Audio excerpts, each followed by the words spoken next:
Hello and welcome to Alliance War Season 45, Episode 6. So for the second war in a row, we actually lost on time.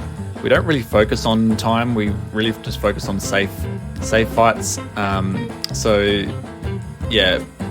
Just losing the time sucks, but it can definitely be avoided if we die less. So we got 7 fights today this war.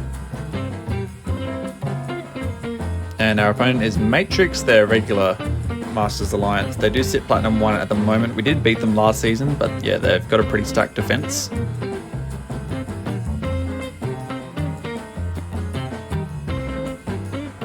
And our team today will be our 6-star rank 5 Ascended Omega Red, 6-star rank 1 Sabretooth, and our 6-star rank 3 Magneto House of X. And we'll be using the Sabretooth synergy for Omega Red that lets him inflict death spores quicker and makes them slower to be removed. And our mastery setup for the whole war will be our standard suicide setup with the recoil tree active to let Omega Red have that bleed on him at the start of the fight to really ramp up his spores. So first fight here, we're on path 7. We've got this Hercules, not a really strange placement. Yeah, I haven't really seen a Hercules on defense this season, the last few seasons really. So it's a pretty standard fight for Omega Red. He obviously does go stun immune when you knock him down, and we've got that unblockable immortality at the end to worry about. But apart from that, it's a pretty standard Omega Red fight. You can see already 10 seconds in, he's halfway down. So yeah, it's really a nothing fight for Omega Red.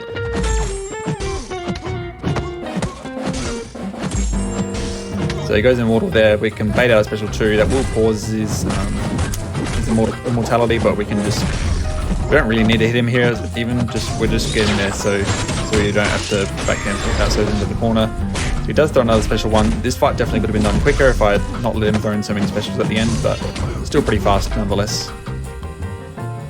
Second fight here is Moondragon. This is the first ever Moondragon I've fought in war actually.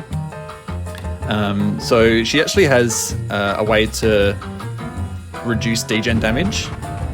Basically when you put a degen on her, she gets those charges, the ones that are counting up now in the blue icon.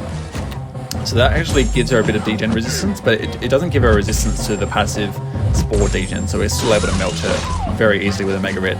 Now when she gets to 20, she's going to attempt to purify, but with Omega Red having 10 spores on her at least, that purify doesn't happen at all. So she throws a special 1 there that does give her his, but she's still got 20 spores, so we can easily just hit her there and finish her off in 30 seconds. So we're on path 5 now in the second section. We've got this Morbius here. It's one of the few placements that Morbius does well, but not even that well, because as long as you just get rid of his glider, it doesn't really matter. And we're actually going to play most of this fight without removing ebb and flow. We could have, but we didn't really need to. Omega Red just melts it quickly enough.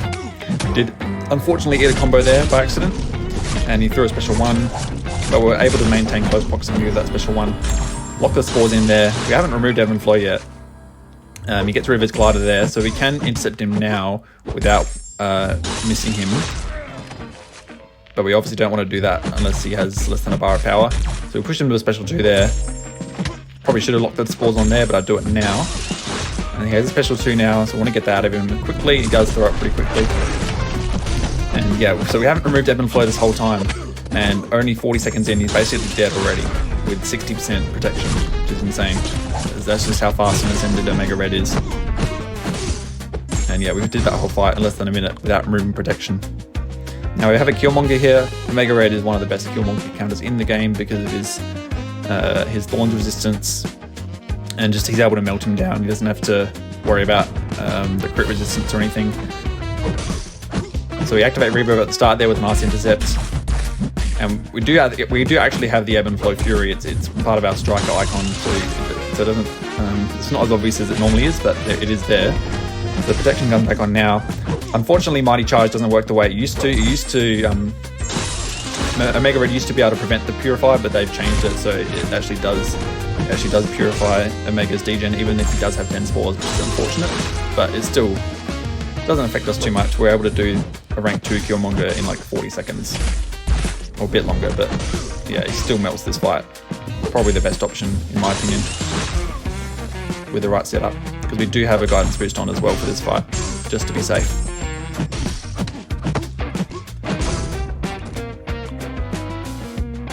So we're on the mini boss islands now. We have this Zemo here. I don't think a Mega Red's the best counter for this because, well, we can't really lock on the degens because of his cleanse. So we're pretty much going to do this whole fight just by staying as close to him as possible, letting the passive spores do the work, the passive degen, and trying not to trigger Power Snack too much.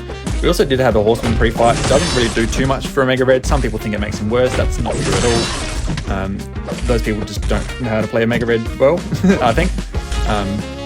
But yeah, the Horseman ability does give us a little bit of prowess should we need to throw a special 2. And extra bleed resistance, but we don't need that.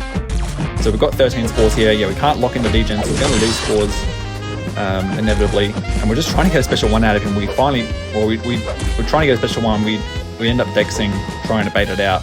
So it does trigger Power Snack. I didn't want him to get to a special 2 because I'm not good at fully dexing it. So the plan is just to block the special 2. He doesn't have any prowess or anything, or any extra block penetration. The Mega Red's not a hero, so he doesn't get extra attack rating against him. He's taking like 30 seconds to throw a special. He finally throws a special 2 now. It does hurt a little bit for the block, about 10%, but it's really not too bad. And we are able to heal up a little bit from the power stings after that. So we get up to 10 spores, but as soon as we get to 10 spores, he throws another special 2. We lose all our spores. We can obviously reparry him to get the stun debuff, but now we're just triggering Power Snack the whole time. We do block the end of that special 1 just to get the bleed on us. That's what I wanted to do at the start of the fight, just to get a bit of, we'll have the aura up the whole time and get some healing as well.